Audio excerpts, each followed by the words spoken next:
दाजू के लिए उन सभी मानव आकृतियों के चेहरों पर भाव देख पाना भी मुमकिन नहीं, लेकिन उनका आक्रोश यहां हवाओं में जरूर फैला हुआ है। दाजू उन्हें पहचान सकता है, लेकिन इन सभी का एक साथ यहां होना तो असंभव है। यानी कि जिस बात का डर उसे था वही हो रहा है। ये सभी चंद्रदेव कुल के वो पुरखे हैं जो कभी यहां उस अग्निकांड में जल मरे थे, लेकिन उनकी आत्माएं उस आह्वान के चलते यही कैद होकर रह गई थी। आज यदि माई नाराज होकर लौट जाती है तो वो यहां जीवित इंसान को भी अपने साथ ही ले जाएगी। दाजू अपने बाबा को दिया वचन पूरा नहीं कर पाएगा, अपने पुरखों की मुक्ति नहीं करा पाएगा। दाजू के वहां आते ही सभी को जैसे ये आभास हो गया था और उन सभी के चेहरे एक साथ उसकी तरफ घूम गए। उसी के साथ दाजू के मुंह से एक भयंकर चीख निकली।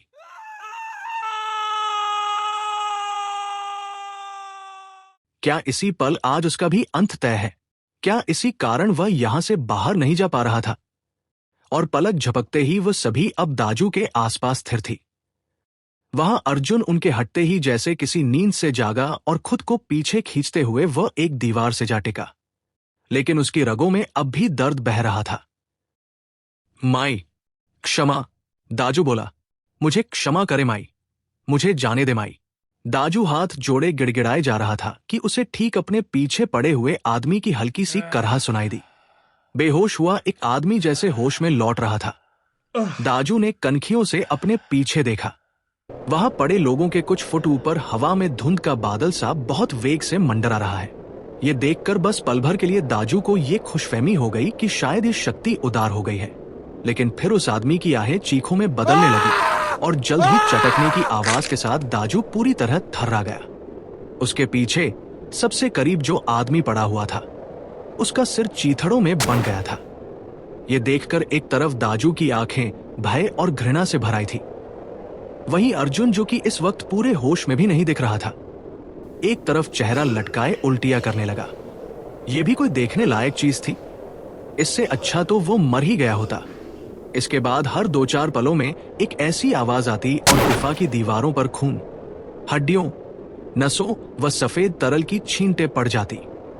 हर बार दाजू का बदन बुरी तरह झुरझुरी लेता और वो हिलते हुए हाथों को किसी तरह जोड़े उस बला से माफी मांगने लगता। अर्जुन अब तक ये खामोशी से देख रहा था। यहां फैली वो भयंकर नकारात्मकता ने उसके दिमाग को जैसे सुन्न सा कर दिया है। दाजू, ओ दाजू। अर्जुन की मंद सी आवाज ने दाजू के कानों पर कंपन सा किया। मजा आ रहा है दाजू? चलो बढ़िया है। वह ताकत बटोरता हुआ किसी तरह अपने पैरों पर खड़ा हुआ। सब एक साथ निपट जाएंगे, मैं भी, तुम भी और ये सारा कचरा भी। कहते हुए वह दाजू के करीब आया। उसने शायद अपनी मौत को स्वीकार कर लिया था, इसलिए खौफ उसके चेहरे पर जरा भी नहीं दिख रहा था। लेकिन हां, हर बार जब किसी का सिर फटता या कोई चीखता तो अर्जुन भी दर्द से आंखें मींच लेता। उसे भी कोई खुशी नहीं हो रही थी उन बेचारों की वह दशा देखकर। उनमें किशोर, औरतें, जवान सभी थे। काश कि वह उन्हें बचा सकता। क्या अब उतरना है उस आग में चंद्रिका के इस सिर को लेकर? उसने बावलों की तरह हंसते हुए उस चिता को देखा जो अब भी जल रही थी। दाजू के आपस में जुड़े हुए हाथ भय से कांपे ही जा रहे थे और उसकी जुबान से कुछ निकल ही नहीं पा रहा था। मैंने तो अपने दोस्तों को बचा लिया, लेकिन क्या तुम बचा पाए अपने कुल को? वो धीमे से उसके कान पर फुसफुसाया। कोई नहीं बचेगा यहां, दाजू ने दांत पीसते हुए कहा। कोई नहीं, तुम्हारे मित्र, तुम, कोई नहीं। अर्जुन उसी के पास बैठ गया। यहां से भाग भी जाओ, किंतु इस शक्ति के प्रभाव की कोई सीमा नहीं है। वो पूरे शहर को नष्ट भ्रष्ट कर सकती है। अर्जुन राजपूत। ये सुनकर अर्जुन को कुछ धक्का सा लगा। क्या उसने अपने दोस्तों को बचाने के एवज में पूरे शहर को एक निश्चित खतरे में झोंक दिया है? अचानक उसका दिमाग जैसे फिर दौड़ने लगा। क्या हम इसे होने से रोक नहीं सकते? हम सभी मरने वाले हैं अंकल। कम से कम एक काम तो अच्छा कर जाओ। दाजू तो जैसे बुद्ध बनकर रह गया था डर से। मैं तो अच्छा ही कर रहा था, किंतु वह बोल ही रहा था कि पीछे से आ रही वह चटक की आवाजें ठहर गई। दाजू ने सहमते हुए पीछे देखा। वहां अब केवल धड़ों के ढेर बाकी रह गए थे। उसकी आंखों से आंसुओं की मोटी धार बहने लगी। वो अपने कुल की रक्षा नहीं कर पाया, वो अपना वचन पूरा नहीं कर पाया। उसने दर्दीले भाव से एक बार अर्जुन को देखा और ये बला चंद्रिका को विवश कर देगी इस शीश से जुड़ने के लिए और नया वाहक जियाना को घोषित करने के लिए। अचानक उसकी आवाज घुटने लगी। उसके शीश से जुड़ते ही उसे वो अपना गला थामे जैसे अब सांस लेने के लिए जूझ रहा था। दाजू, अर्जुन समझ गया कि अब इसकी बारी है। उसके चेहरे की नसें तंती चली गई और कुछ ही पलों में उसकी नसों से खून बहने लगा। उसकी कराह चीखों में बदलने लगी। कुल जहान का दर्द इस वक्त अर्जुन के ही चेहरे पर छा गया। चंद्रिका को तुरंत मुक्त करो कहते हुए सामने रखे गंडासे के एक झटके से दाजू ने आखिर अपनी ही गर्दन रेत दी। दाजू, अर्जुन चीख कर पीछे गिर गया। तब भी उस पर कुछ खून की छींटे पड़ी ही थी। ओ नो, उसे यकीन नहीं हो रहा था कि बस बिल्कुल अभी ये क्या हो गया था।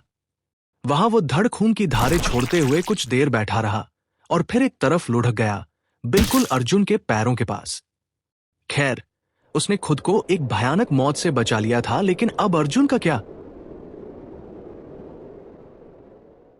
टिम ने राहत की सांस भरी और पलटकर उस गुफा के मुहाने की ओर देखा। सही कहा था समर्थ ने, वह जंगल के दूसरी ओर पहाड़ियों के बीच ही पहुंचा है। दूर से देखने पर तो उस गुफा का मुहाना चट्टान पर बने काले धब्बे जैसा ही दिखाई देगा। कौन कह सकता है कि उस सुरंग के पार जिंदगी का सबसे भयानक एहसास छिपा बैठा है। वो पसर कर वहीं जियाना के पास बैठ गया। थकान बहुत ज्यादा हावी हो रही है उस पर। पूरा बदन पसीने से तर हो चुका है। घुटनों पर बाहों को रखे वो काफी देर तक गहरी सांसें भरता रहा। उसे तो यकीन ही नहीं हो रहा कि वो जिंदा बचकर आ गया है। जब तक उस सुरंग के भीतर चल रहा था, मौत मानो उसके साथ ही चल रही थी।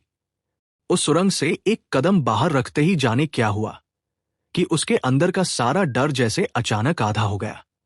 अब उस तरफ देखकर उसे ऐसा लग रहा है कि वहां तो ऐसा कोई बड़ा खतरा है ही नहीं, जैसे वो सब तो कोई बुरा ख्वाब ही था। उसे वहां वापस जाना चाहिए। वहां कोई खतरा नहीं है। वो सब तो उसके मन का वहम था और ये एहसास इतनी तीव्रता से उसे महसूस हो रहा था कि वाकई उसकी जगह कोई और होता तो जरूर वहां लौट जाता। पता नहीं क्यों, लेकिन वह जगह उसे जैसे वापस बुला रही थी। जंगल के पूर्वी हिस्से का आसमान गहरे नीले रंग का होने लगा था। ये रात ढल चुकी थी। सुबह अपने आने के संकेत दे रही थी। उसे यहां से चलना चाहिए। वो जियाना को उठाने को झुका ही था कि अचानक उसे अपने कंधे पर एक ठंडे हाथ का एहसास हुआ। क्या? कौन? वो तुरंत पलटा और वर्धन को देखकर भी उसकी घबराहट कुछ कम नहीं हुई। तुम? वो एक कदम पीछे हटा। तुम कहां चले गए थे? वर्धन ने अपना माथा मला। उसके भी बदन में कई जगह चोटों के निशान थे। क्या कहूं यार, मैं बस 2 ही कदम चला था कि पीछे से तेरी आवाज आई। मैं पलटा, लेकिन वहां एक नहीं, लगभग 4 मुहाने दिखाई दिए सुरंग के। मैं कंफ्यूज हो गया कि किससे आया था। फिर बार बार तेरी आवाज जिस सुरंग से आ रही थी, मैं उसी में बढ़ गया और वहां। वह चुप हो गया। कुछ बुरा ही हुआ होगा? अरे ज्यादा नहीं, बस कुछ अजीब से लोग थे। साले जिंदा भी थे और मरे हुए भी। मुझे तो जैसे खाने को आ रहे थे कि लकली समर्थ वहां आ गया। समर्थ? टिम के माथे पर लकीरें खिंच गई। हाँ वहीं, अर्जुन का दोस्त, वर्धन ने कहा। शायद वह ना आया होता तो मेरा डिनर कर रहे होते वो भूत। लेकिन वो तो मेरे साथ था। नहीं, वो तो, कहते हुए वर्धन खामोश हो गया। दूसरी तरफ टिम का चेहरा भी संदिग्ध सा हो गया था। यानी समर्थ? अचानक पेड़ों के बीच पसरे अंधेरे में एक गाड़ी की हेडलाइट से कुछ उजाला हुआ। हेल्प! हेल्प! वर्धन चिल्लाते हुए उस तरफ बढ़ गया। ये यहां से गुजरने वाले फॉरेस्ट रेंजर्स जीप थी। वर्धन ने उनसे सहायता मांगी और टिम को आने का इशारा किया। जियाना के साथ वह तीनों फॉरेस्ट जीप सफारी के पिछले खुले हिस्से में बैठ गए। जियाना अभी तक बेहोश थी। टिम और वर्धन ने उस इमारत की तरफ देखा, जो यहां से इतनी दूर है कि किसी खिलौने जैसी दिखाई दे रही है, शांत और मासूम। ये सफारी आगे बढ़ गई और पीछे बैठे वर्धन और टिम के दिमाग में एक ही बात थी कि पता नहीं वहां अर्जुन किस हाल में होगा। कुछ पलों के लिए सब कुछ सन्नाटे में पुत गया। हर तरफ लाशें, खून, धुआं और बर्बादी, मानो वह किसी जंग के मैदान के बीच पहुंच गया हो। जो जिन्हें रोकने आया था वो रुक चुके। बाहर शशांक भी अब तक शिकार हो चुका होगा। उम्मीद है कि जियाना और उसके दोस्त सही सलामत बाहर निकल सके होंगे। उसका काम पूरा हुआ। उसने एक सांस भरी ही थी कि उसे अपने हाथ में थमी उस खोपड़ी में कंपी सी महसूस हुई। तरह तरह की बू से भारी इस हवा में वही जानी पहचानी सुगंध भरने लगी। चंद्रिका, तुम आ रही हो? वर्धन के मुताबिक इन लोगों ने पहले भी इस शक्ति का आह्वान किया था और शायद वह नाकाम भी रहा। यानी कि ये जो भी बला है वो उसे पुकारते थे। यानी ये हमेशा उनकी दुनिया में नहीं रहती और हो सकता है कि चंद्रिका के मुक्त हो जाने पर उसके यहां लौटने का रास्ता बंद भी हो जाए। ये सब केवल संभावनाएं हैं, लेकिन उसे इन्हीं पर काम करना होगा। वह चंद्रिका को अपने आसपास ढूंढते हुए उठा ही था कि उसके पैरों की हड्डियों के बीच कहीं ऐसा दर्द उठा मानो उसकी हड्डियों को बीच में से चीरा जा रहा हो। वह एक तेज चींक के साथ वहीं अपने घुटनों पर गिर गया और चंद्रिका का सिर उसके हाथों से छूटते छूटते बचा। उसके दांत आपस में बुरी तरह भिज गए थे और चेहरे की मांसपेशियां थर्राने लगी। ऐसा दर्द तो शायद गोली लगने पर भी नहीं होता उसे। अर्जुन ने एक बार फिर वहां से उठने की कोशिश की, लेकिन इस बार वो दर्द पैरों के साथ रीढ़ की हड्डी में भी दौड़ता चला गया। अर्जुन को पता था कि उसके साथ कुछ अच्छा तो नहीं होना है यहां। वह इस सब के लिए तो तैयार था ही, लेकिन अपना मकसद पूरा किए बिना अगर वो मर गया तो ये उसकी भयानक मौत जैसा ही तो होगा। 2 पलों को मुंह से लंबी लंबी सांसें लेता रहा और आखिर में फिर उसके हाथ जमीन पर टिके और वो पूरी सहन शक्ति जमा कर उठ गया। वो धीरे धीरे कदम उठाते हुए उस चिता की तरफ बढ़ रहा था जो उसी के लिए जलाई गई थी। हालांकि अर्जुन का हर कदम उसके लिए चुनौती था, लेकिन वो रेंगता हुआ सा बढ़ता ही रहा। बस 2 कदमों की दूरी पर अर्जुन के पैरों ने जवाब दे दिया। उस पर बेहोशी हावी होने लगी, जैसे उसकी रगों में बेहोशी की दवा घुल रही हो। उसका अपना शरीर ही जैसे उसके बस में नहीं रहा और उस पर यह जानलेवा दर्द। उसने अंदर ही अंदर हार मानते हुए आंखें एक बार उस खोपड़ी पर की और फिर आंखें बंद करते हुए, शायद मैं ये नहीं कर पाऊंगा। और उसी समय उसकी सांसों में एक सुगंध भर गई। उसके रगों में दौड़ रहा वो दर्द कुछ कम हुआ। अपना सुन्न पड़ता हुआ सा शरीर जैसे पलक झपकते ही फिर उसके बस में हो गया था और उसने आंखें खोली। वही चांद को मात देता दमकता चेहरा उसके सामने था। चंद्रिका की आंखें कुछ देर तक अर्जुन की आंखों में रहीं। उन आंखों में अर्जुन ने गुस्सा, समर्पण, प्रेम सभी कुछ देखा था, लेकिन पहली बार एक विवशता देख रहा था। अर्जुन के चेहरे से नजरें हटाकर उसने उस खोपड़ी की तरफ देखा और जब तक अर्जुन कुछ समझ पाता, कुमार, फिर एक आ की तरह ये नाम चंद्रिका की आवाज में गूंजा। चंद्रिका ने उस खोपड़ी पर हाथ रख लिया था। पल भर में यहां चंद्रिका गायब हुई और इस खोपड़ी ने एक जोर की चींख मारी। वो निर्जीव खोपड़ी अब अपने जबड़ों को किटकिटाने लगी थी। उससे भयानक आवाजें निकल रही थी। चंद्रिका। तो क्या चंद्रिका अपने इस आखिरी अंश से जुड़ गई थी? उनसे पीछे कुछ दूर धुंध का वो बादल गुफा की छत के बीच बवंडर की तरह एक ही जगह पर पूरे वेग से घूमने लगा था और उसका एक सिरा उस छेद से अब भी जुड़ा हुआ था। जैसे जैसे ये धुंध उस छेद में समा रही थी, उसके केंद्र के चारों तरफ से गुफा की छत पर दरारें उभरने लगी, जो कि जल्द ही गुफा की दीवारों पर फैल गई। जगह जगह से मिट्टी और पत्थर बरसने लगे। गुफा की सतह पर फैली पेड़ों की वह जड़ें जैसे जिंदा हो गई। ये क्या हो रहा है? अर्जुन लड़खड़ाते हुए अपने पैरों पर खड़ा हुआ। शायद अभी भी वक्त है। वह पूरी जान लगाकर उस चिता की तरफ बढ़ा, लेकिन वहां पहुंचने से पहले ही कुछ मोटी जड़ें उसके पैरों से लिपट गई और उसे हवा में उल्टा लटका दिया गया। शिट!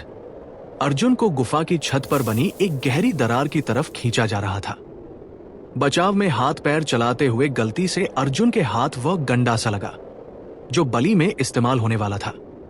उसने अपना धड़ ऊपर की तरफ खींचकर एक बार हाथ चलाया और उन जड़ों ने कुल बुलाते हुए उसके पैरों को छोड़ दिया।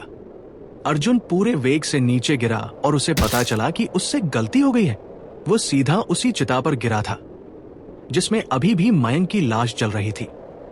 चंद्रिका का सिर अब भी उसके हाथ में था, जो कि यहां गिरने के बाद ही छूटा। जो आखिरी बार उसकी आंखों के सामने था वो था समर्थ का दर्द भरा चेहरा और उसकी वह पुकार, अर्जुन।